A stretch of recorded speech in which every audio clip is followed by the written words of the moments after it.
Good evening, everybody. Good evening, sir. Good evening. Good evening, sir. Good evening.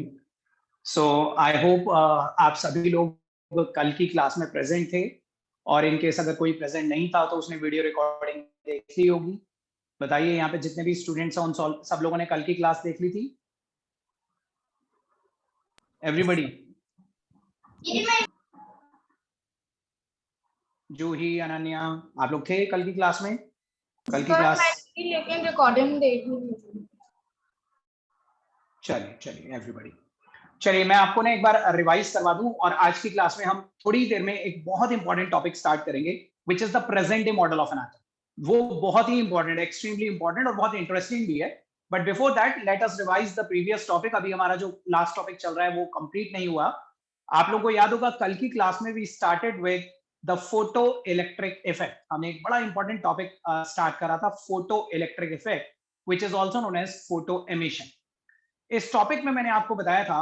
अच्छा, एक चीज बताइए आप सब लोगों ने लोअर क्लासेस में पढ़ा होगा ना कि मेटल्स जो होते हैं they are electropositive in nature. Metals are electropositive, ये पढ़ा है आपने? Yes, sir.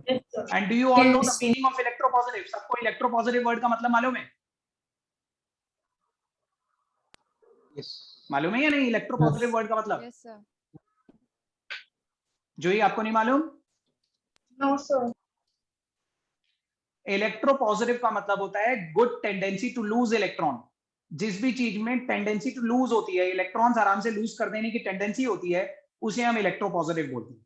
और ये हमेशा याद रखिएगा, मेटल्स आर इलेक्ट्रोपॉजिटिव। मेटल्स में इलेक्ट्रॉन्स लूज करने की टेंडेंसी हमेशा ज्यादा होती है। नॉन मेटल्स में लूज करने की टेंडेंसी नहीं होती, नॉन मेटल्स में गेन करने की टेंडेंसी होती है।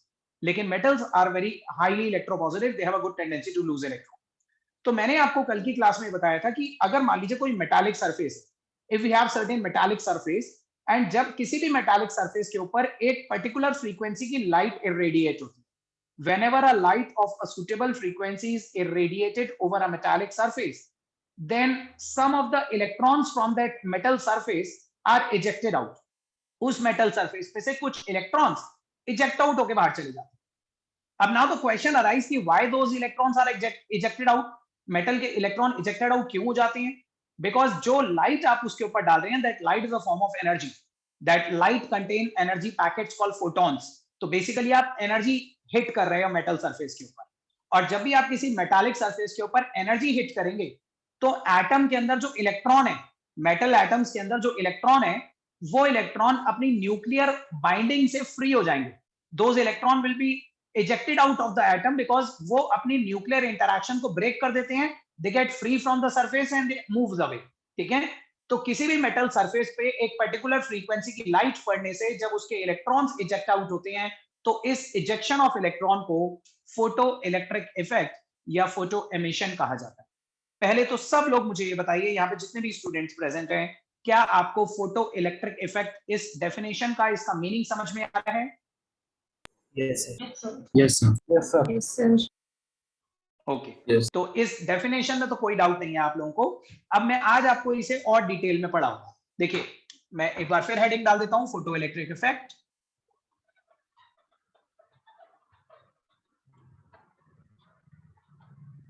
इस फोटो इलेक्ट्रिक इफेक्ट में मैंने आपको बताया था, let us consider a metallic surface. Suppose करो ये एक मेटालिक सरफेस है, एंड इस मेटालिक सरफेस में बहुत सारे एटम्स होंगे, उसके अंदर बहुत सारे इलेक्ट्रॉन्स होंगे। मैंने कोई एक इलेक्ट्रॉन आपको दिखा रखा है, जस्ट मैं एक इलेक्ट्रॉन डिपिक्ट कर रहा हूं आपको समझाने के लिए। ठीक है, so this is a metal surface. जब हम इस मेटल सरफेस के ऊपर एक पर्टिकुलर फ्रीक्वेंसी की लाइट इरेडिएट करते हैं, this is a light of certain frequency, तो light is a form of energy.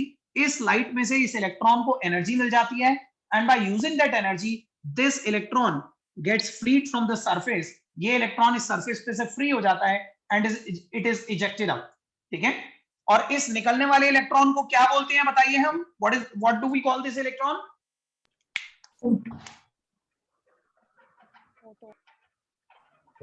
Photo electron. मैंने कल बताया था ना आपको, इन निकलने वाले इलेक्ट्रॉन्स को वी से फोटो इलेक्ट्रॉन्स। अब मैंने आपको इससे रिलेटेड तीन पोस्टुलेट्स बताए थे। What is the difference in Yes. photon and photoelectron?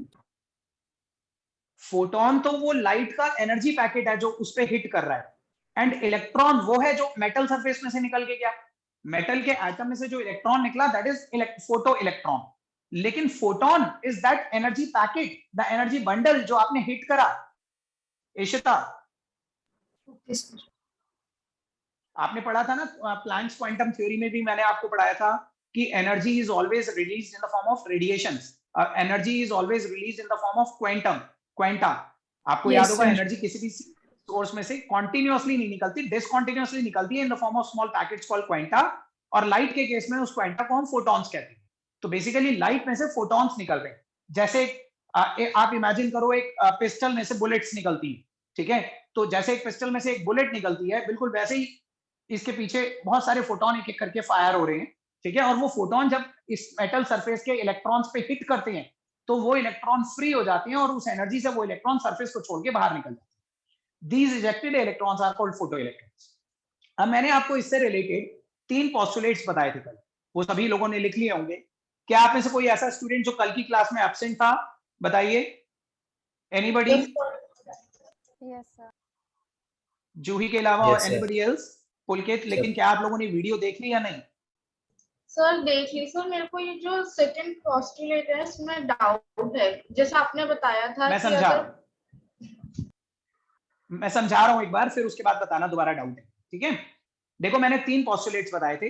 पहला पोस्टुलेट तो मैंने बताया था कि मान लीजिए ये मेटल सरफेस है, तो ऐसा नहीं है कि इस पे कोई सी भी लाइट डालेंगे तो इलेक्ट्रॉन निकल जाएगा। Any light is not capable to eject out an electron. कोई सी भी लाइट केपेबल नहीं होती इलेक्ट्रॉन को इजेक्ट आउट करने के लिए, बल्कि हर मेटल सरफेस के लिए एक मिनिमम फ्रीक्वेंसी रिक्वायर्ड होती है।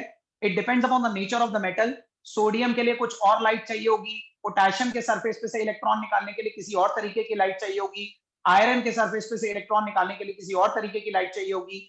तो अलग अलग मेटेलिक सरफेस पे से इलेक्ट्रॉन इजेक्ट आउट करने के लिए अलग अलग फ्रीक्वेंसीज की लाइट रिक्वायर होती है, ठीक है। सो हर मेटल के लिए एक मिनिमम फ्रीक्वेंसी रिक्वायर्ड होती है कि कम से कम उस मिनिमम फ्रीक्वेंसी की लाइट डालेंगे तभी इलेक्ट्रॉन निकलेगा। उससे कम फ्रीक्वेंसी की लाइट आप चाहे कितनी भी देर तक डालते रहो, इलेक्ट्रॉन इजेक्ट आउट नहीं होगा। And that minimum frequency which is necessary to eject out an electron, that minimum frequency is called the threshold frequency. उसे हम threshold frequency बोलते हैं। And that threshold frequency is represented by nu naught. उसे हम nu naught से represent करते हैं। तो पहला पोस्टुलेट तो बताइए, क्या पहला पोस्टुलेट सबको क्लियर है? Yes, sir. yes, Sir. ठीक है, मतलब जैसे किसी भी चीज का एक मिनिमम एलिजिबिलिटी क्राइटेरिया होता है, वैसे ही इस मेटल पे से इलेक्ट्रॉन निकालने का भी एक मिनिमम एलिजिबिलिटी क्राइटेरिया है, and that eligibility criteria is new not. Nu not या न्यू नॉट से ग्रेटर फ्रीक्वेंसी की जो लाइट होगी वो इलेक्ट्रॉन इजेक्ट आउट कर देगी, लेकिन अगर आप न्यू नॉट से कम फ्रीक्वेंसी की लाइट डालेंगे तो इलेक्ट्रॉन नहीं निकलेगा, चाहे आप कितनी भी देर तक लाइट डालते रहो। तो पहला पोस्टुलेट आपको क्लियर है। अब दूसरा पोस्टुलेट इज कि किसी भी मेटालिक सरफेस पे से कितने इलेक्ट्रॉन निकलेंगे ये फ्रीक्वेंसी ऑफ रेडिएशन पे डिपेंड नहीं करता। It does not depends upon the frequency of incident radiation. Frequency या एनर्जी कह लो, frequency is directly related to energy. तो एक फोटोन के पास कितनी एनर्जी है इस बात पे डिपेंड नहीं करता कि कितने इलेक्ट्रॉन निकलेंगे, बल्कि कितने इलेक्ट्रॉन निकलेंगे it depends upon the intensity of the incident radiation. Intensity का मतलब है, मान लीजिए मैं लाइट डाल रहा हूं, अब आपको पता है लाइट में से डिसकंटिन्यूअसली एनर्जी पैकेट्स निकल रहे हैं, तो वो जो एनर्जी पैकेट्स है ना फोटॉन्स, वो जितना जल्दी जल्दी निकलेंगे उतना जल्दी जल्दी मेटल के सरफेस पे से इलेक्ट्रॉन भी निकलेंगे, ठीक है। तो number of electron metal surface पे से कितने निकले it actually depends upon the intensity of the light, कि जो हमने लाइट डाली उसकी उसकी उसकी जो rate of emission of photon था, वो कितनी जल्दी जल्दी फोटोन निकाल रहा था, उस पर डिपेंड करेंगे कि कितने इलेक्ट्रॉन निकलेंगे। इस बात पे डिपेंड नहीं करेंगे कि जो आपने फ्रीक्वेंसी डाली वो फ्रीक्वेंसी कितनी। मैंने आपको कल एग्जांपल दिया था, जो ही ध्यान से समझिएगा। मान लीजिए एक फोटोन है, दिस इज अ फोटोन। इस इलेक्ट्रॉन को निकालने के लिए suppose we need 5 joule of energy. इस इलेक्ट्रॉन को निकालने के लिए कम से कम 5 जूल ऑफ एनर्जी चाहिए। अब ये जो फोटोन हिट कर रहा है इसके ऊपर, दिस इज अ फोटोन, इस फोटोन के पास 10 जूल ऑफ एनर्जी है। This photon has 10 joule of energy. तो जो ही बताइए, क्या ये फोटोन इस इलेक्ट्रॉन को इजेक्ट आउट कर देगा या नहीं करेगा? कर देगा सर। और क्या एक ही इलेक्ट्रॉन को इजेक्ट आउट करेगा या इसके बराबर एक और होगा, दोनों को इजेक्ट आउट कर देगा? एक ही को करेगा सर। एक ही को करेगा। ऐसा नहीं है कि इसके पास डबल अमाउंट ऑफ एनर्जी है, इन इलेक्ट्रॉन को निकालने के लिए 5 जूल चाहिए, तो ऐसा नहीं है कि इसके पास 10 जूल है तो ये 2 इलेक्ट्रॉन निकाल देगा, ये एक ही इलेक्ट्रॉन निकालेगा। लेकिन जितनी भी एक्स्ट्रा एनर्जी इसके पास है ना, वो इलेक्ट्रॉन अपने साथ काइनेटिक एनर्जी की फॉर्म में ले जाएगा। ठीक है, तो ये 5 जूल तो ये इलेक्ट्रॉन अपने लिए यूज कर लेगा फ्री होने के लिए, और बची हुई 5 जूल ये इलेक्ट्रॉन अपने साथ काइनेटिक एनर्जी की फॉर्म में ले जाएगा। कितने इलेक्ट्रॉन निकलेंगे इस सरफेस पे से ये डिपेंड करता है कितने ज्यादा फोटोन इसके ऊपर हिट कर रहे हैं। जितने ज्यादा फोटोन और जितनी जल्दी जल्दी फोटोन इस सरफेस पे हिट करेंगे, उतना जल्दी जल्दी इलेक्ट्रॉन निकलेंगे। तो मैंने आपको यही बताया कि the number of photons ejected from a metallic surface does not depends upon the frequency, rather it depends upon the intensity. Intensity का मतलब यही होता है कि कितनी जल्दी जल्दी लाइट में से फोटोन निकल रहे हैं। क्लियर है? Yes sir. Yes, sir. मेरे को बिल्कुल फ्रैंकली बताइए किस किस को ये समझ में नहीं आ रहा? एवरीबॉडी गेटिंग दिस पॉइंट और नॉट? सर मतलब ये है ना कि 10 जूल फोटॉन आएगा, फिर वो 5 जूल इलेक्ट्रॉन को ले जाएगा, उसके बाद दूसरा 10 जूल आएगा, जूही, आपकी ऑडियो ना बिल्कुल क्लियर नहीं थी स्टार्टिंग में, एक बार दोबारा से बोलिए शुरू से। सर मैं कह रही हूँ जैसे 10 जूल फोटॉन आएगा वो 5 जूल इलेक्ट्रॉन को ले जाएगा, फिर दूसरा 10 जूल फोटॉन आएगा वो 5 जूल इलेक्ट्रॉन को ले जाएगा, ऐसे ही होगा ना सर? ले जाएगा नहीं, photon basically is just an energy. Photon कोई फिजिकल चीज नहीं है कि वो आया अपने साथ इलेक्ट्रॉन को ले गया।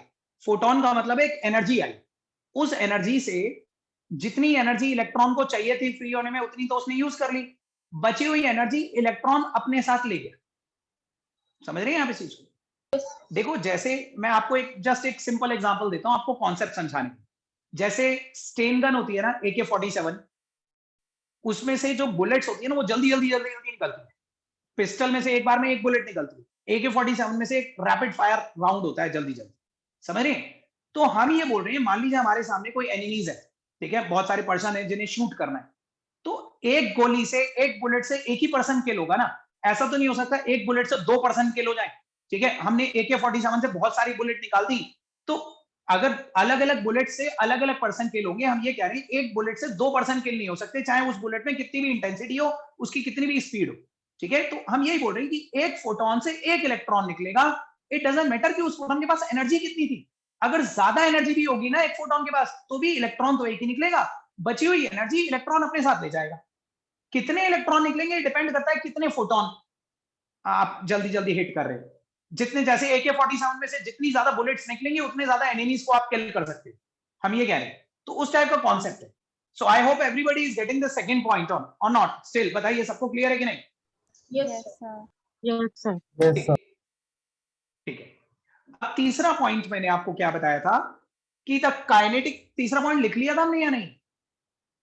ठीक है, सर लिख लिया। The kinetic energy of the ejected electron, इस इलेक्ट्रॉन की जो काइनेटिक एनर्जी होगी that would be directly proportional to the frequency of the incident radiation. किसी भी इलेक्ट्रॉन की काइनेटिक एनर्जी कितनी होगी वो उसकी इंसिडेंट फ्रीक्वेंसी पे डिपेंड करेगा। देखो फ्रीक्वेंसी का मतलब एनर्जी, आप डायरेक्टली ये समझ लो कि फ्रीक्वेंसी और एनर्जी डायरेक्टली रिलेटेड होती है। अगर मैं ज्यादा फ्रीक्वेंसी की बात कर रहा हूं तो मैं ज्यादा एनर्जी की बात कर रहा हूं। तो हम ये कह रहे हैं कि जितनी ज्यादा फ्रीक्वेंसी की लाइट डालेंगे मतलब उतनी ज्यादा एनर्जी की लाइट डालेंगे, और जितनी ज्यादा एनर्जी का फोटोन डालेंगे उतनी ज्यादा एनर्जी इलेक्ट्रॉन अपने साथ काइनेटिक एनर्जी की फॉर्म में ले जाएगा।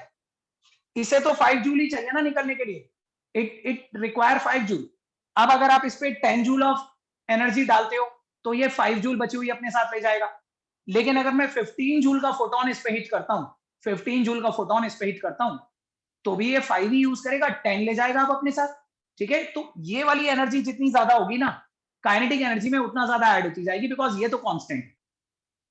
तो kinetic energy of the ejected electron is directly proportional to this incident frequency.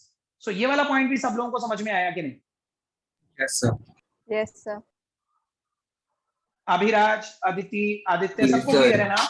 Yes, sir. Yes, sir. ठीक है, अब देखो मैं आपको ना इसी चीज को मैथमेटिकली समझाता हूं, सब लोग बहुत ध्यान से देखिएगा और कुछ भी नोट मत करना, सिर्फ देखिए बोर्ड पे। देखिए क्या हम ये कह सकते हैं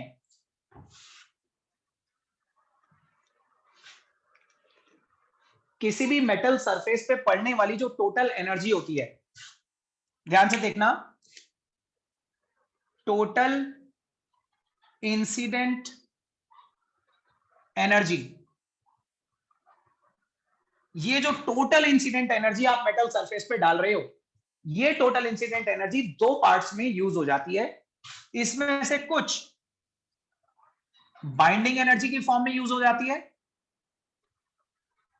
बाइंडिंग एनर्जी उस एनर्जी को बोलते हैं जो इलेक्ट्रॉन को अपनी बाइंडिंग में से फ्री करने के लिए चाहिए।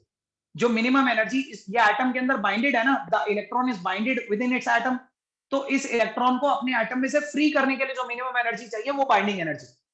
तो टोटल इंसिडेंट एनर्जी में कुछ एनर्जी तो बाइंडिंग एनर्जी की फॉर्म में इलेक्ट्रॉन ने यूज कर ली, और जो बची हुई एनर्जी थी वो इलेक्ट्रॉन काइनेटिक एनर्जी की फॉर्म में ले गया।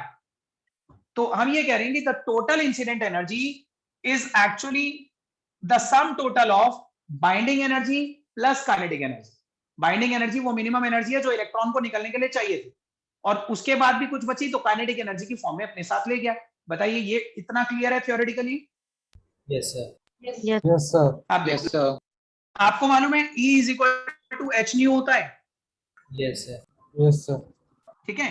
तो हम ये कह रहे हैं कि total incident energy is H new. ये टोटल इंसिडेंट एनर्जी है। मान लीजिए new is the incident frequency, ये जो न्यू है ये इंसिडेंट फ्रीक्वेंसी है, इंसिडेंट फ्रीक्वेंसी। तो अगर इंसिडेंट फ्रीक्वेंसी न्यू है तो इंसिडेंट एनर्जी एच न्यू हो जाएगी। बताओ।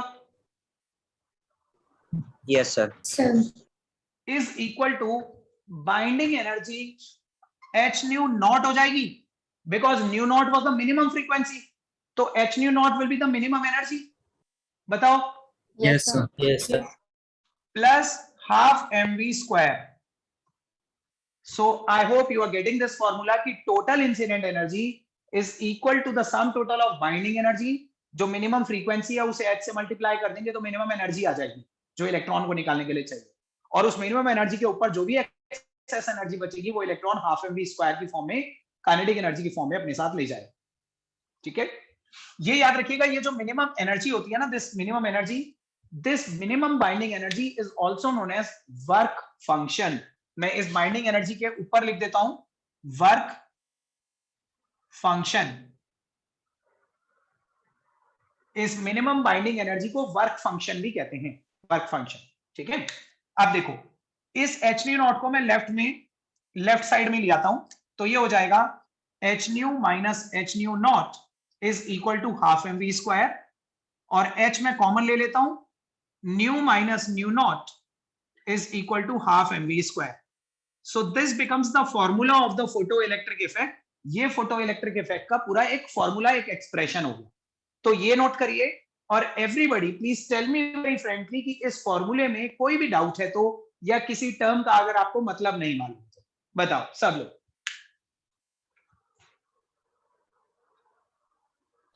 No, sir. No, sir. ठीक है, Parth everything is clear? Jay? Yes, sir. ठीक है, Eshika Verma? Yes, sir. Okay, Ananya Kashu? Yes sir. ठीक है, सब लोग इसे नोट करिए, फिर हम इसके बाद एक छोटी सी केस स्टडी करेंगे।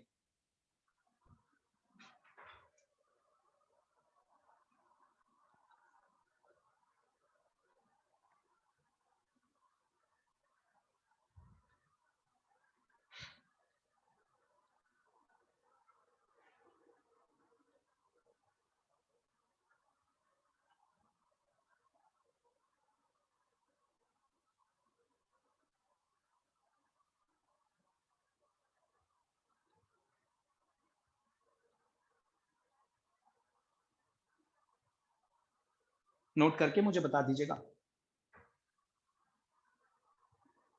Sir, कर लिया।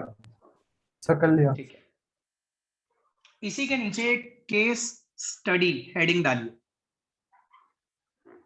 Case study. Let us consider 3 cases. तीन बड़े सिंपल से छोटे छोटे से केसेस कंसिडर करते हैं। पहला केस देखिए ध्यान से, इफ, फर्स्ट केस है ये, if nu is less than nu not. New क्या है? इंसिडेंट फ्रीक्वेंसी, और न्यू नॉट है वो मिनिमम फ्रीक्वेंसी जो इलेक्ट्रॉन को इजेक्ट आउट करने के लिए चाहिए। तो जो हमने इंसिडेंट फ्रीक्वेंसी डाली है वो उस मिनिमम फ्रीक्वेंसी से भी कम डाली है। तो इसका इंप्लीकेशन क्या होगा, इसका कंक्लूजन क्या होगा, क्या देखने को मिलेगा आपको? No change.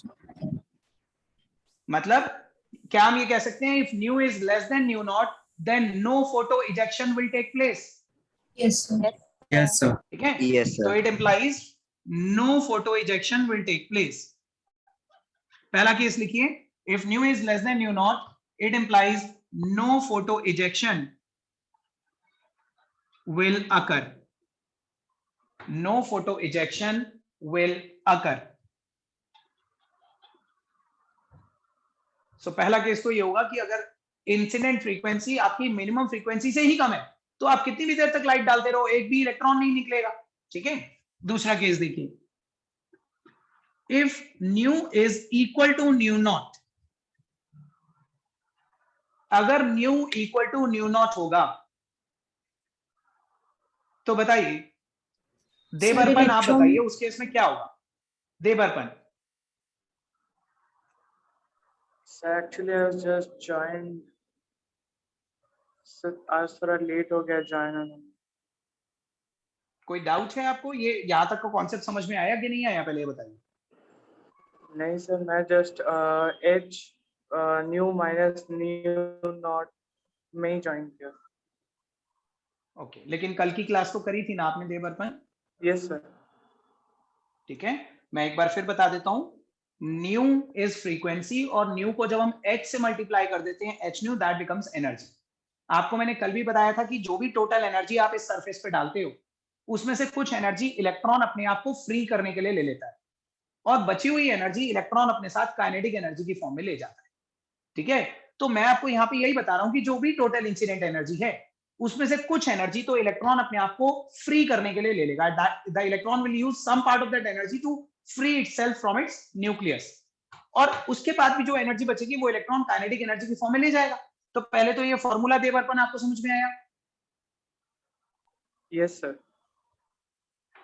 अब if nu is the incident frequency, अब सपोज करो इंसिडेंट फ्रीक्वेंसी न्यू है, तो इसका मतलब इंसिडेंट एनर्जी एच न्यू हो जाएगी, है ना, because H into new is energy. और अगर मिनिमम फ्रीक्वेंसी न्यू नॉट थी तो मिनिमम एनर्जी जो इलेक्ट्रॉन को निकालने के लिए चाहिए वो एच न्यू नॉट हो जाएगी, binding energy plus half M V square. तो ये फॉर्मूला तो आप देखिए पूरा समझ में आ गया होगा, इसे हम इधर ले गए और फिर हमने एच कॉमन ले लिया, this becomes the formula. New वो फ्रीक्वेंसी है जो आप इंसिडेंट कर रहे हो, न्यू नॉट वो है जो मिनिमम चाहिए। ठीक है, देवर्पन इस कंडीशन को देखिए, nu naught is the minimum frequency to eject out an electron. Minimum frequency nu naught है और जितनी मिनिमम है उतनी ही हम डाल रहे हैं, हम ना उससे ज्यादा डाल रहे हैं ना उससे कम डाल रहे हैं, जितनी इलेक्ट्रॉन को निकलने के लिए चाहिए उतनी ही एनर्जी हमने सरफेस के ऊपर डाली। तो देवर्पन जस्ट टेल मी कि इलेक्ट्रॉन निकलेगा या नहीं निकलेगा? सर निकलेगा बट मूव नहीं करेगा, वहीं पे सेटल हो जाएगा। एग्जैक्टली, बिकॉज इफ इस फॉर्मूले को देखिए सब लोग, if nu is equal to nu naught तो nu minus nu naught will become zero, और अगर nu minus nu naught zero हो जाएगा तो काइनेटिक एनर्जी जीरो हो जाएगी, और काइनेटिक एनर्जी जीरो होने का मतलब है नो मोशन, कोई मोशन नहीं होगा। इलेक्ट्रॉन फ्री तो हो जाएगा अपने आइटम में से लेकिन सरफेस पे ही बैठा रहेगा, सरफेस को छोड़ के जा नहीं पाएगा आगे, because the kinetic energy is zero. और जब काइनेटिक एनर्जी जीरो होती है तो कोई वेलोसिटी नहीं होती, कोई मूवमेंट नहीं होती, कोई मोशन नहीं होता। तो बताइए सेकंड पॉइंट का कंक्लूजन क्या हम ये लिख सकते हैं कि although the ejection will take place but the electron will not move away due to zero kinetic energy. इसके आगे लिखिए, nu is equal to nu naught के आगे लिख लीजिए, मैं डिक्टेट कर रहा हूं, although the electron will be ejected out, although the electron will be ejected out,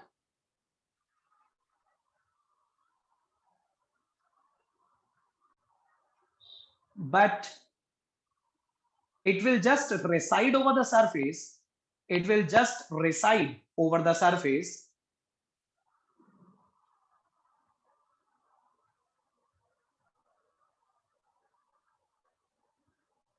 and it will not be able to move away. It won't be able to move away.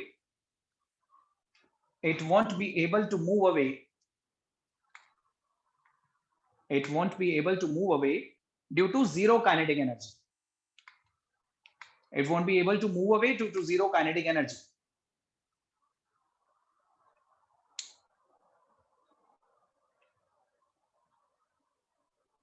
ठीक है? Yes, sir. ठीक है. Now Ishika Verma, third case आप बताएंगे मुझे. If nu is greater than nu naught, इस case में क्या होगा Ishika? Sir, the photo ejection will occur with some kinetic energy. And the electron will also move away. ठीक है ना, क्योंकि Yes. there would be some positive value of kinetic energy.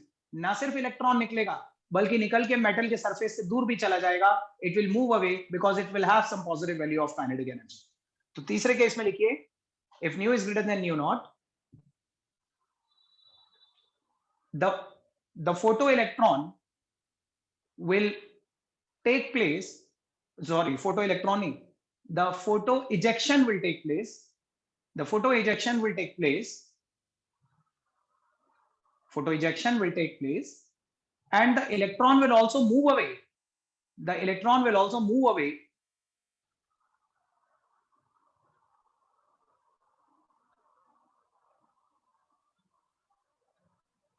with certain kinetic energy.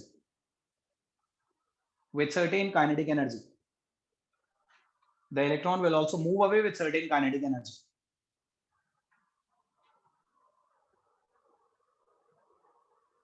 Sir एक बार ही repeat कर दीजिए please. इसके आगे लिखना है आपने, इस कंडीशन के आगे, कि the photo ejection will take place. The photo ejection will take place, and the electron will also move away from the surface. Electron will also move away from the surface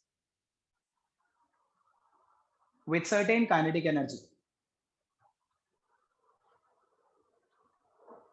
Will also move away from the surface with certain kinetic energy.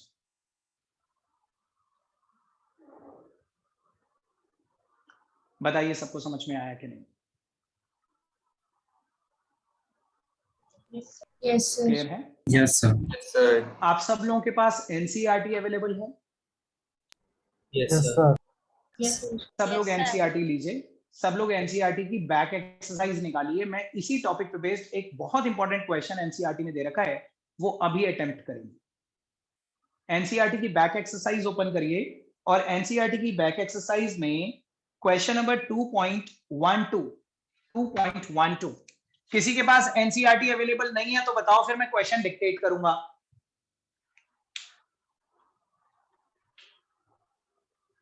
सबके पास है? Sir मेरे पास NCERT नहीं है, मैं actually कहीं बाहर आया हुआ था sir.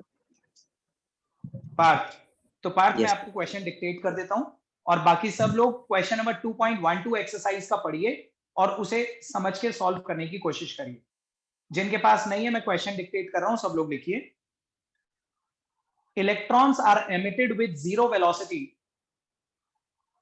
Electrons are emitted with zero velocity from a metal surface. Electrons are emitted with zero velocity from a metal surface when it is exposed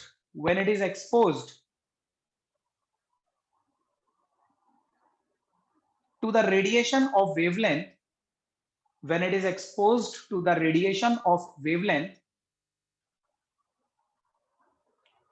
exposed to the radiation of wavelength 6800 angstrom. Wavelength 6800 angstrom.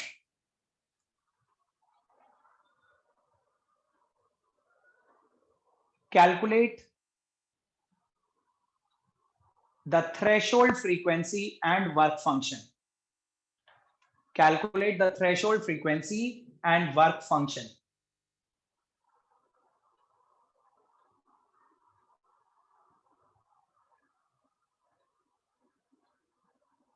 Calculate the threshold frequency and work function.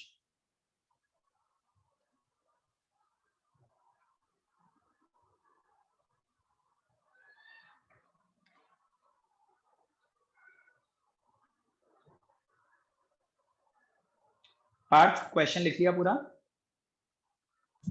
Yes, sir. चलिए everybody please try this question right now, और मुझे बताइए अगर कोई doubt face कर रहे हैं आप इसमें, या कोई चीज अगर आपको नहीं समझ में आ रही।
किसी को भी डाउट हो तो let me know please.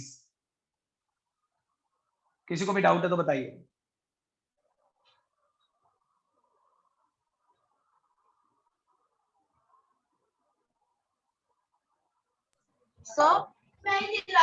Yes sir इसमें क्या कहते हैं, जीरो वेलोसिटी से इलेक्ट्रॉन एमिटेड आउट हुआ, तो फिर सर इसके वी नॉट तो जीरो ही होगा ना? नहीं नहीं, वी नॉट जीरो नहीं होगा। जीरो वेलोसिटी से एमिट होने का मतलब है काइनेटिक एनर्जी जीरो है, because half M V square में वी वेलोसिटी होती है ना, काइनेटिक एनर्जी। इसका मतलब है आपने उतनी ही एनर्जी डाली है जितनी एनर्जी मिनिमम उसे निकलने के लिए चाहिए। ओके।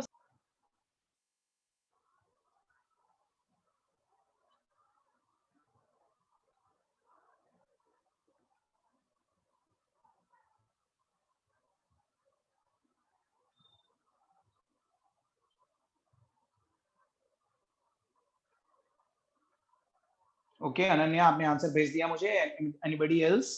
बाकी लोग भी बताइए। और अनन्या किस चीज का आंसर है? Is it the threshold frequency और the work function?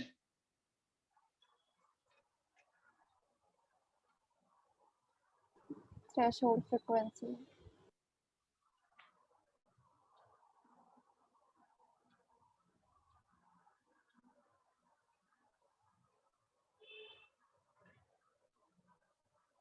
No Himanshu, आपको देखो Himanshu 6800 angstrom. Himanshu Yes, sir.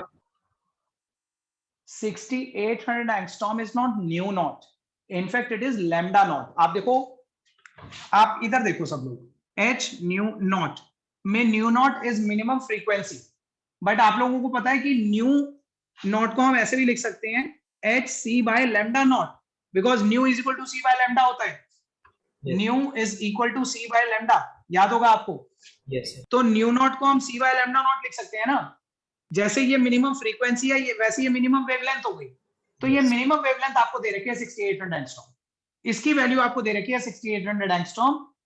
Velocity of light आपको ऑलरेडी मालूम है, h आपको ऑलरेडी मालूम है, तो आप इन तीनों को मल्टीप्लाई करके ये जो आ जाएगा ये वर्क फंक्शन आ जाएगा।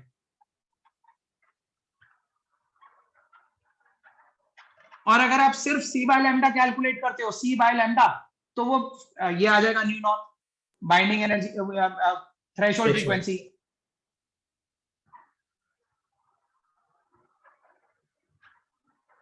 थ्रेशोल्ड फ्रीक्वेंसी के लिए आपको c by lambda naught solve करना है, यानी कि 3 इंटू 10⁸ मीटर पर second divided by 6800 into 10⁻⁻10 metre. ये तो आपको न्यू नॉट के लिए सॉल्व करना है, और इसी वैल्यू को h से मल्टीप्लाई कर देंगे तो बाइंडिंग एनर्जी या वर्क फंक्शन आ जाएगा। आप बताओ हिमांशु, समझ में आया कि नहीं? Yes, sir.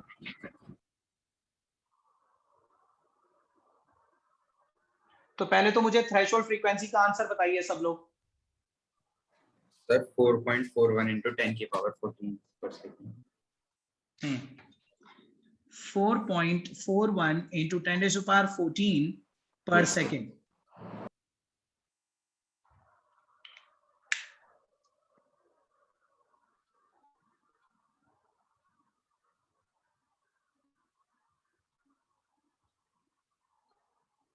और इसी वैल्यू को h से और मल्टीप्लाई कर दो। देखो c बाय लैम्डा नॉट तो आपने निकाला है, c बाय लैम्डा नॉट को h से मल्टीप्लाई कर देंगे तो वर्क फंक्शन आ जाएगा। तो इसी वैल्यू को प्लैंक्स कांस्टेंट से मल्टीप्लाई कर दो। वो आएगा 2.9 into 10 की power -19 joules. तो फर्स्ट पार्ट तो ये आ गया और सेकेंड पार्ट में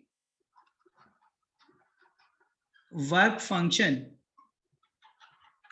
हो जाएगा h c by lambda not या सीधे सीधे h nu not 6.626 into 10 raised to power -34 joule seconds, ये h की वैल्यू, और 4.41 into 10 raised to power 14 पर सेकेंड। तो यहाँ पे सेकेंड है, वहां पर सेकेंड, वो कैंसिल हो जाएगा और जूल में आंसर आ जाएगा। रणवीर सेकेंड पार्ट आया आपका? Yes sir. सेकेंड पार्ट आ गया वर्क फंक्शन? यस सर, आ गया समझ में।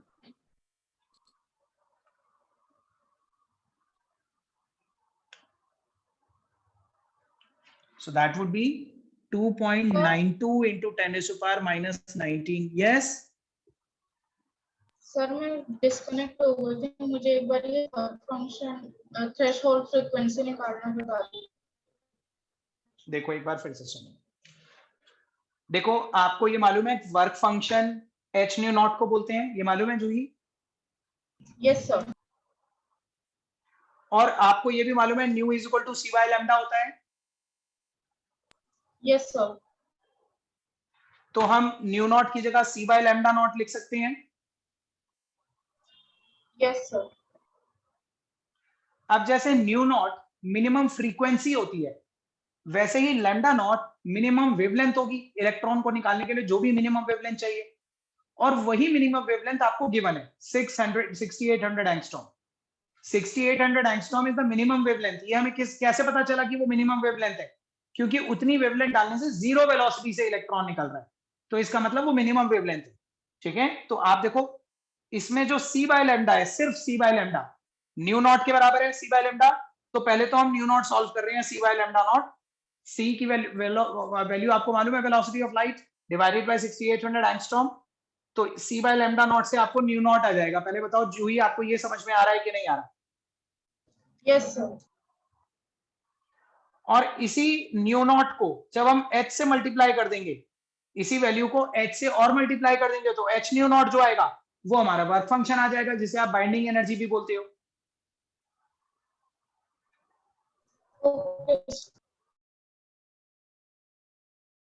Now we are moving on to the main topic जो हम लोग इतने दिनों से वेट कर रहे हैं, the present day model of an atom. आज की डेट में हम कौन सा मॉडल फॉलो करते हैं, अब हम वो पढ़ना स्टार्ट करेंगे। इसे नोट कर लिया सबने? वर्क फंक्शन कैसे निकालते हैं अब भी समझ नहीं आया। पहले तो आप बताओ वर्क फंक्शन का मतलब समझ में आया Ishita? Work function binding energy को बोलते हैं। Yes sir. है ना? और बाइंडिंग एनर्जी का फॉर्मूला ये होता है h न्यू नॉट। ठीक है, क्या आपको ये न्यू नॉट समझ में आ गया, c बाय लैम्डा नॉट? नहीं। क्या आपको मालूम है frequency is velocity upon wavelength होती है? यस सर, ये तो पता है। तो अगर ये मिनिमम फ्रीक्वेंसी है तो ये मिनिमम वेवलेंथ होगी। अगर हम इसके नीचे नॉट लगा देंगे तो यहाँ इसके नीचे भी नॉट लगा देंगे, मिनिमम फ्रीक्वेंसी के लिए मिनिमम वेवलेंथ हो जाएगी ना? Yes sir. तो nu naught is equal to c by lambda naught, और ये मिनिमम वेवलेंथ ही तो दे रखी है ना इशिता हमें। आप क्वेश्चन में जो 6800 एंगस्ट्रॉम दे रखी है, that is the minimum wavelength जो इलेक्ट्रॉन को एमिट करने के लिए चाहिए। और हमें ये कैसे पता चला इशिता कि वो मिनिमम वेवलेंथ है? क्योंकि सर उसके थ्रू इलेक्ट्रॉन फोटोन मतलब इलेक्ट्रॉन इजेक्ट हो गया बाहर। क्योंकि उसके थ्रू इलेक्ट्रॉन इजेक्ट तो हुआ, लेकिन जीरो वेलोसिटी के साथ इजेक्ट हुआ। जीरो वेलोसिटी का मतलब है वो मूव नहीं कर पाया, वो सिर्फ बाहर आके बैठ गया। तो इसका मतलब है बस आपने उतनी ही एनर्जी डाली जितनी उसे फ्री होने के लिए चाहिए थी, यस सर। तो वो मिनिमम वेवलेंथ हो गई। अब वेलोसिटी ऑफ लाइट को मिनिमम वेवलेंथ से डिवाइड कर देंगे तो मिनिमम फ्रीक्वेंसी आ जाएगी। तो पहले तो ये पहला स्टेप देख के बताइए इशिता कि न्यू नॉट का ये formula c by lambda naught और ये कैलकुलेशन आपको समझ में आई कि नहीं? Sir tell me very frankly, hesitate मत करना बिल्कुल भी। आपको अगर अभी भी नहीं समझ में आया ना तो मना कर देना। बताओ मेरे को, बिल्कुल फ्रैंकली बताइए इशिता। सर अब आ गया? अब आपको मालूम है कि वर्क फंक्शन होता है h into new not, h into new naught. तो हमने न्यू नॉट तो ये निकाला ही है, इसी न्यू नॉट को h से और मल्टीप्लाई कर दिया तो h न्यू नॉट हमारा वर्क फंक्शन आ जाएगा। हमें total incident energy we were aware of it, और काइनेटिक एनर्जी तो जीरो हो ही गई थी उससे पहले। बाइंडिंग एनर्जी निकालने के लिए आपने मल्टीप्लाई कर दिया दोनों को।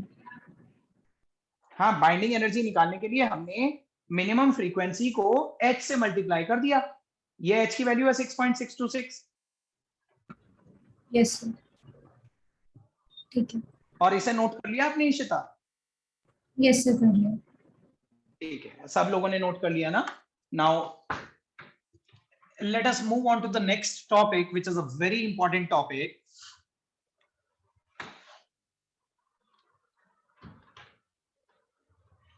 देखिए, after the failure of the Bohr's atomic model, bourse theory of circular orbit के थ्रू आपको पता है ऑर्बिट्स का कॉन्सेप्ट डिस्कार्ड हो गया। हमने ऑर्बिट का कॉन्सेप्ट डिस्कार्ड करके ऑर्बिटल्स का कॉन्सेप्ट इंट्रोड्यूस करा था, ठीक है? क्योंकि डी ब्रॉली ने एज वेल एज हाइसेनबर्ग ने दोनों ने ये बताया कि हम एग्जैक्ट ऑर्बिट्स की बात नहीं कर सकते, हम इलेक्ट्रॉन जैसे छोटे पार्टिकल की एग्जैक्ट पोजीशन ही नहीं पता लगा सकते, तो हम श्योरिटी के साथ कैसे कह सकते हैं कि वो ऑर्बिट में मिल ही जाएगा। तो हमने एक ऑर्बिटल का कॉन्सेप्ट इंट्रोड्यूस करा। So using that concept of orbitals, the new atomic model was presented by a scientist named Schrödinger. आपको साइंटिस्ट का नाम उतना इंपॉर्टेंट नहीं है, ऑल्दो मैं लिख देता हूं Schrödinger। अब इसकी प्रोनाउंसिएशन अलग अलग स्कूल्स में टीचर्स अलग अलग तरह से करते हैं। वैसे तो ये श्रोडिंजर होता है, हो सकता है आपके में स्क्रॉडिंजर या कुछ और बोल के बताएं, दैट डजंट मैटर, बट याद रखिएगा Erwin Schrodinger, Erwin Schrodinger was the name, complete name. इसने हमें दिया present day model of an atom which is known as the quantum mechanical model of an atom. Quantum mechanical model of an atom, वही आपकी अगली heading है। तो आप सब लोग अगली हेडिंग डालिए, quantum mechanical model of an atom.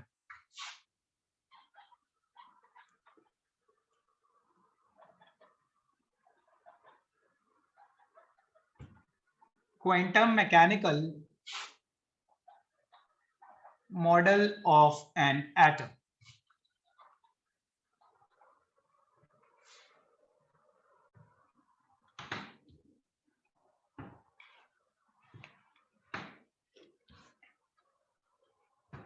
चलिए, लेट मी आस्क समबडी, क्योंकि आप अपने स्कूल्स में ये चैप्टर पढ़ चुके हैं। So Abhiraj, can you tell me कि आपको क्या मालूम है कि आज की डेट में एटम कैसा होता है? क्वांटम मैकेनिकल मॉडल ने हमें क्या बताया? सर कि एक सेकेंड सर कि करंट टाइम में एटम का न्यूक्लियस सेंटर में होता है और उसके अराउंड इलेक्ट्रॉन सर्कुलर पाथ में घूमते रहते हैं। मतलब वही बोर वाला बोल रहे हो आप, तो जो बोर ने बताया था?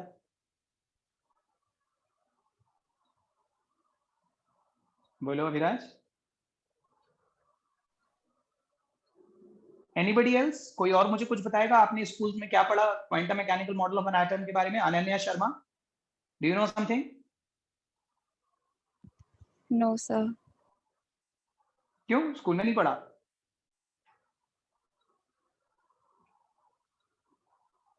बोलो। इशिता, आपने क्या पढ़ा स्कूल में?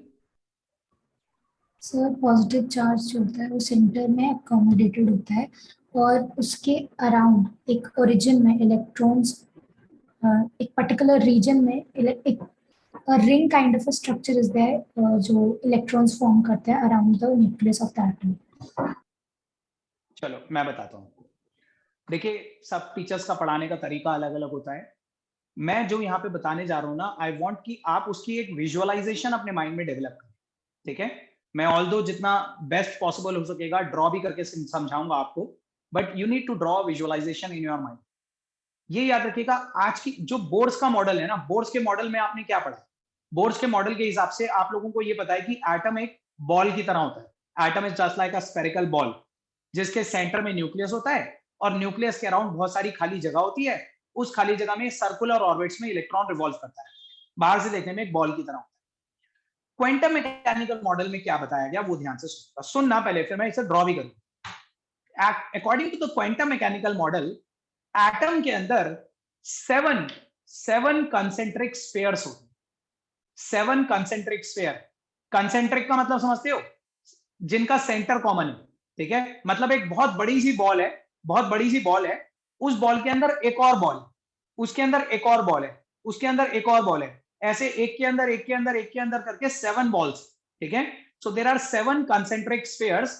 और बिल्कुल वो ऐसा नहीं है कि एक के ऊपर एक टच कर रहे हैं वो स्फीयर्स, जैसे अनियन के पील्स होते हैं, द पील्स ऑफ अनियन, प्याज के छिलके होते हैं ना, वो तो एक के ऊपर एक टच हो रही होती है। बट यहाँ पे ऐसा नहीं है। यहाँ पे क्या है, एक बॉल है, उसके बाद फिर एक स्पेस छोड़ के फिर दूसरी बॉल है उसके अराउंड, फिर थोड़ा सा एक स्पेस छोड़ के तीसरी बॉल है। तो ऐसे 7 बॉल्स हैं, एक के बाहर एक के बाहर एक, ठीक है। Let me draw it. मैं थोड़ा सा कोशिश करता हूं इसे ड्रॉ करने की। सो ये एक बॉल है, let this be the inner most ball. ये सबसे अंदर वाली एक स्फीयर है, ठीक है। बट ये स्फीयर खुद एक दूसरे स्फीयर के अंदर है। इसके अराउंड एक और स्फीयर है, फिर उसके अराउंड एक और स्फीयर है, फिर अराउंड दैट एक और स्फीयर है, अराउंड दैट एक और स्फीयर है, फिर एक और स्फीयर, फिर एक और स्फीयर। 1 2 3 4 5 6 7 ऐसे 7 कंसेंट्रिक स्फीयर्स है, 7 कंसेंट्रिक बॉल्स है। पूरा का पूरा स्फीयर है, सर्कुलर नहीं है, स्फेरिकल है। Do you know the difference between circle and sphere? Everybody? Yes, sir. Circle is 2 dimension. Circle तो आप सिर्फ कॉपी पे ड्रॉ कर सकते हो, लेकिन ball is a 3 dimensional species, ठीक है ना। तो एटम के अंदर 7 कंसेंट्रिक स्फीयर्स होते हैं, और जो सबसे अंदर वाला स्फीयर होता है ना, उसके सेंटर में न्यूक्लियस होता है, ठीक है।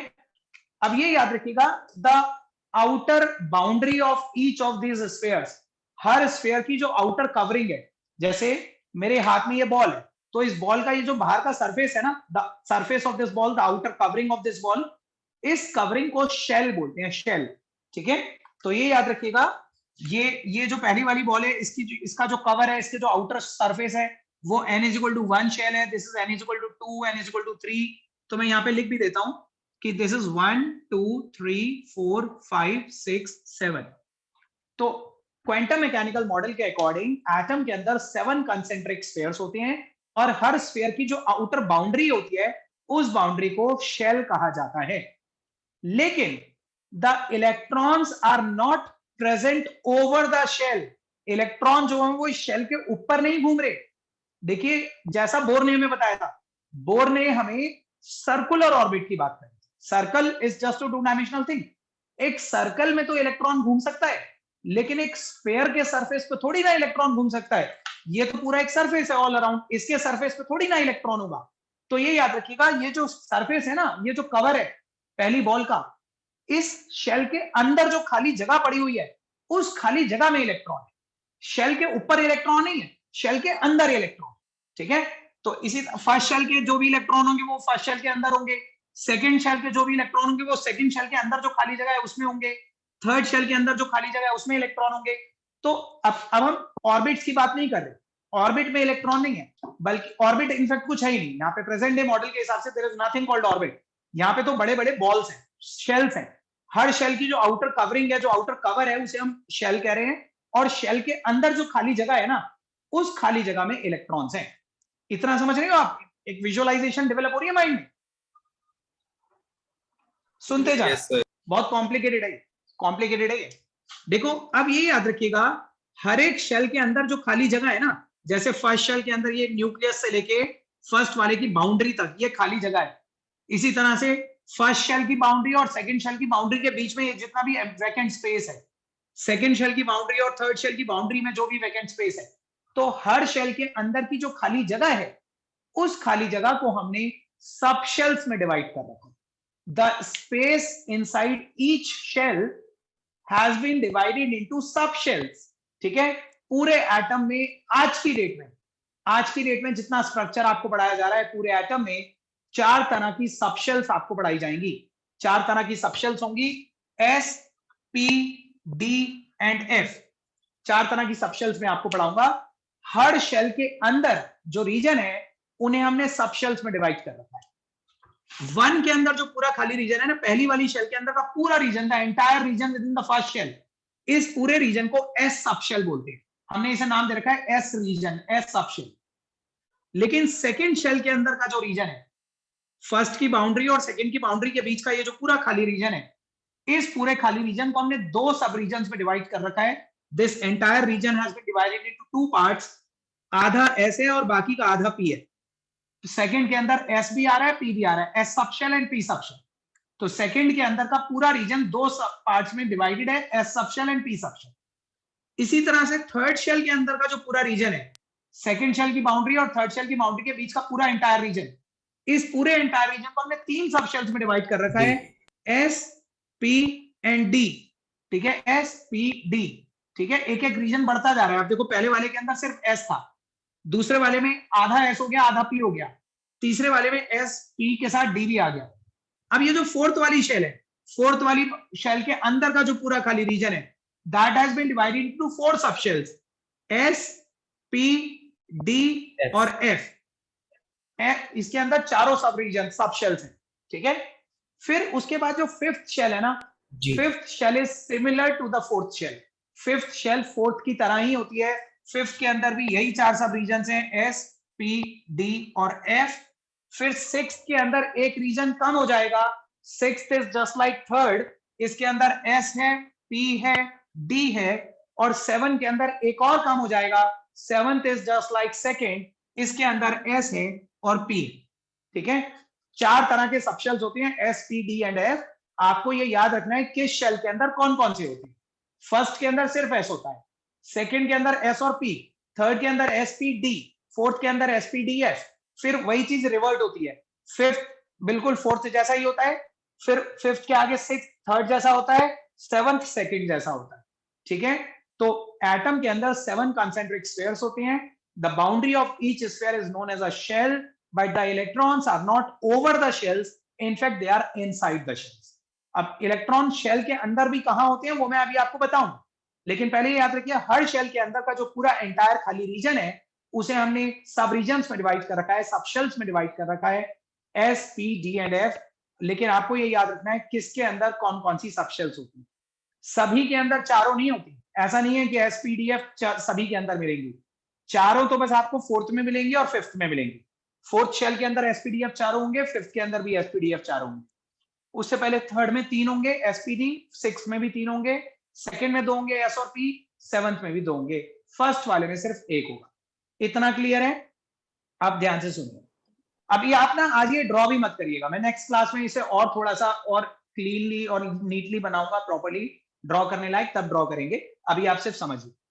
अब ये याद रखिएगा हर सब शेल के अंदर 1 से लेकर 7 तक ये तो है शेल्स, हर शेल के अंदर सब शेल्स हैं, एसपीडीएफ। अब हर सब शेल के अंदर की जो खाली जगह है ना, हर सब शेल के अंदर की खाली जगह, that has been further divided into orbitals. हर सब शेल के अंदर हमने और छोटे छोटे रीजन्स डिवाइड कर रखे हैं जिन्हें हम ऑर्बिटल्स बोलते हैं। जैसे पी सब शेल जो होता है ना, पी किसी का भी पी, चाहे वो 7 का पी हो या 6 का पी हो या 4 का पी हो या 5 का पी हो, किसी का भी पी, हर एक पी के अंदर ये जो पी का पूरा रीजन है इसे हमने 3 पार्ट्स में डिवाइड कर रखा है, P X, P Y, P Z. पूरे पी के रीजन को that has been divided into 3 sub regions, 3 orbitals, जिन्हें हम बोलते हैं P X, P Y, P Z. ठीक है, जैसे यहाँ का पी है ये भी 3 में डिवाइडेड होगा, P X, P Y, P Z. यहाँ का पी, यहाँ का पी, यहाँ का पी, यहाँ का पी, सबके अंदर जो पी है वो 3 छोटे छोटे सब रीजन्स में डिवाइडेड है, P X, P Y and P Z. इसी तरह से जो डी होता है, डी 5 सब रीजन्स में डिवाइडेड होता है, 5। डी के अंदर 5 छोटे छोटे रीजन्स होते हैं। उन 5 के मैं नाम अभी आपको ओरली बता रहा हूं, लेकिन मैं उसे लिखवाऊंगा अभी। D X Y, D Y Z, D Z X, D X square minus Y square and D Z square. ये सब आपको याद रखना है और याद हो जाएगा धीरे धीरे, ठीक है। तो डी के अंदर 5 सब रीजन है। अब सिर्फ एक सबशेल ऐसी होती है एसपीडीएफ में से, इन चारों में से एक सबशेल ऐसी होती है जिसके अंदर फर्दर सब डिवीजन नहीं करे जाते, जिसके अंदर सिर्फ एक ही रीजन होता है, और वो होती है एस सबशेल। एस सबशेल जो होती है ना, चाहे वो किसी के अंदर भी एस के अंदर फर्दर डिवीजन नहीं करे, एस के अंदर पूरा एक ही रीजन रखते हैं हम। जैसे पी को हमने 3 में डिवाइड कर दिया, डी को 5 में डिवाइड कर दिया, एस को नहीं करा। एस के अंदर पूरा एक ही रीजन होता है, तो हम बोलते हैं एस के अंदर एक ही ऑर्बिटल होता है। एस के अंदर एक ही ऑर्बिटल है, एस ऑर्बिटल। लेकिन पी के अंदर कितने थे? 3। डी के अंदर कितने थे? 5। तो ऐसे ही बताइए एफ के अंदर कितने होंगे? 7।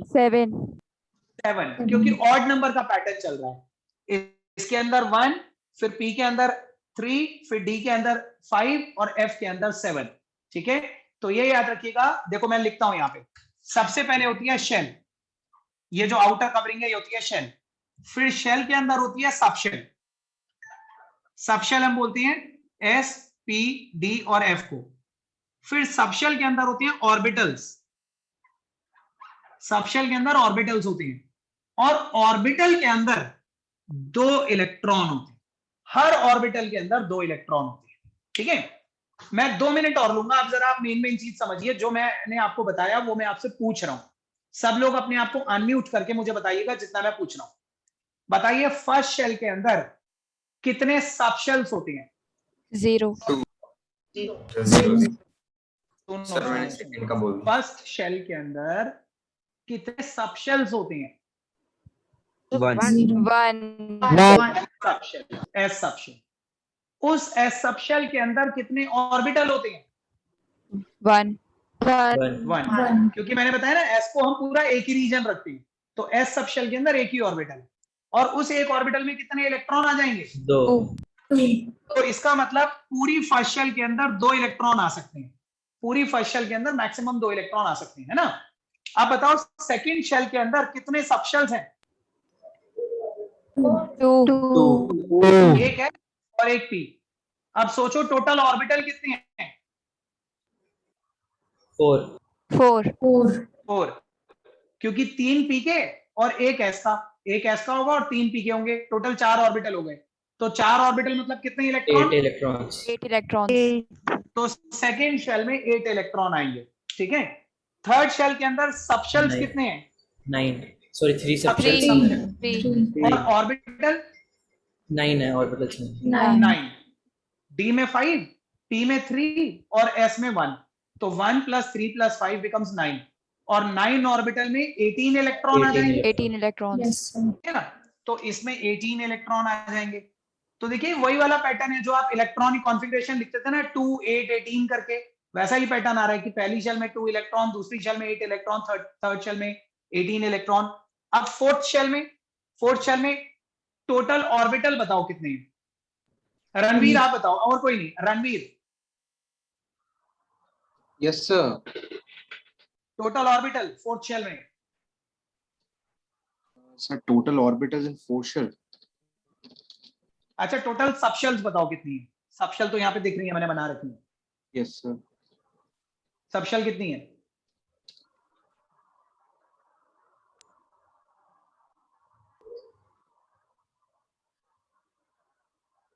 Ranveer are you paying attention और नॉट? आप सुन भी रहे थे मेरी बात या नहीं?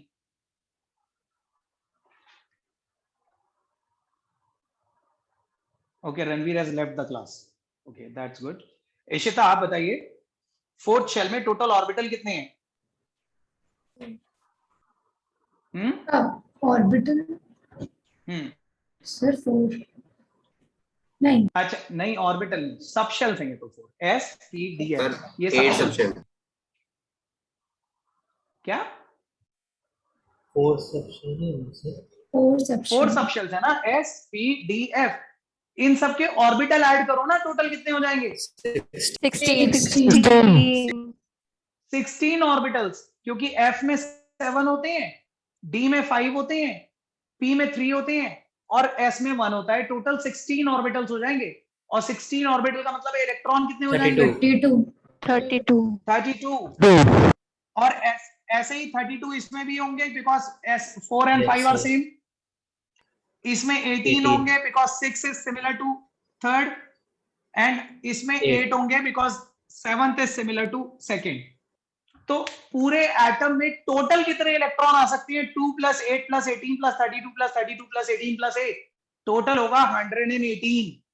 आज की डेट में पीरियोडिक टेबल में जो हाईएस्ट एटॉमिक नंबर वाला एलिमेंट डिस्कवर है उसका एटॉमिक नंबर 118 होता है।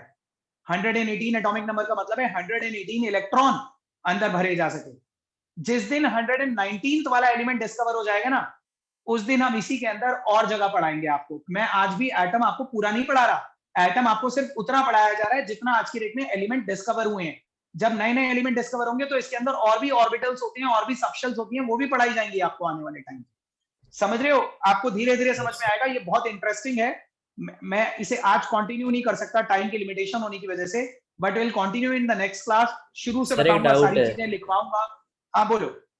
सर F के बाद एक G भी तो आता है सर सबशेल में। मैं बता तो रहा हूं कि आज आपको पूरा नहीं पढ़ाया जा रहा एटम। एटम के अंदर और भी बहुत सारे सबशेल्स होते हैं, बहुत सारे ऑर्बिटल्स होते हैं, but those new orbitals and subshells would be introduced जब हमारे पास पीरियोडिक टेबल में और नए नए एलिमेंट डिस्कवर होंगे। Okay sir. पुलकित, ये डाउट मैं आपका अगली क्लास में क्लियर कर दूंगा। अभी हमारे पास टाइम की लिमिटेशन है, ठीक है? सो हम नेक्स्ट क्लास में इस चीज को अच्छी तरह क्लियर करेंगे। आज आप लोग इतना कर लीजिए, लेकिन नेक्स्ट क्लास मिस मत करिएगा, बहुत इंपॉर्टेंट क्लास होगी, ठीक है? इतना कर लो आज। Okay sir, thank you sir. Thank good you evening sir, everyone. Good evening sir. Good evening, sir.